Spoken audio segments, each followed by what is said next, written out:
un stage de citoyenneté après avoir proféré la menace suivante, ce chien, il faut le brûler vif.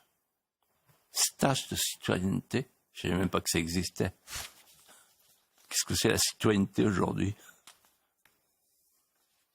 Une république affaissée, avachie, et qui fait des stages de citoyenneté, citoyen du monde, alors que les droits de l'homme ne veulent plus rien dire aujourd'hui, puisque c'est les droits des minorités.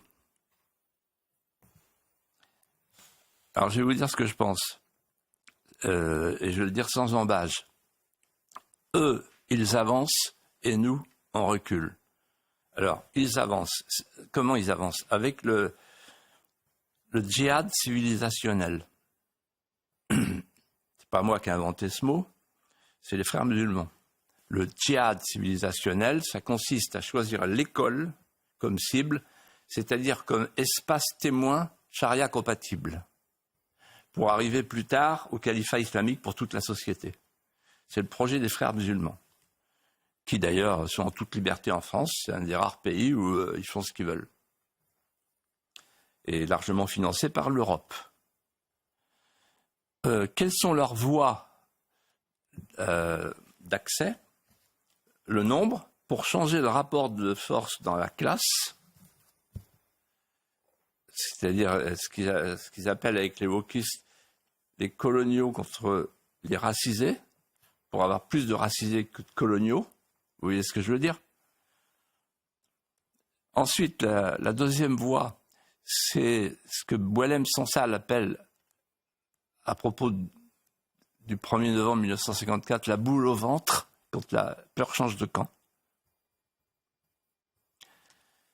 Et la troisième voie, la troisième voie, c'est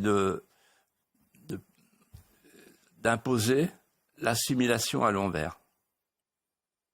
Quand ce sont les coloniaux qui deviennent des dhimmis, des soumis.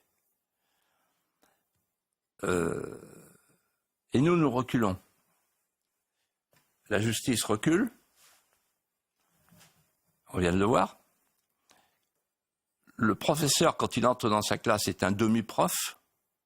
Il fait attention, il finit pas ses phrases. On est dans l'autocensure et maintenant, avec le lycée Maurice Ravel, l'autocongédiement, l'autocensure, l'autocongédiement. Et en fait, l'enseignement en France est aujourd'hui sous la coupe de deux directives. Il y a l'enseignement halalisé, c'est-à-dire l'halalisation des esprits, et l'enseignement wokisé, c'est-à-dire la décolonisation des esprits. Pour résumer, aujourd'hui dans les classes, flotte dans l'air du temps l'islamisme d'atmosphère et le décolonialisme d'atmosphère. Avec tout ça, qu'est-ce qui reste de la France? Qu'est-ce qui reste de l'amour de la France dans ce qu'on transmet? Pas grand-chose. En tout cas, surtout pas son légendaire. Or, comme le disait la Tour du Pin, un pays qui perd ses légendes meurt de froid.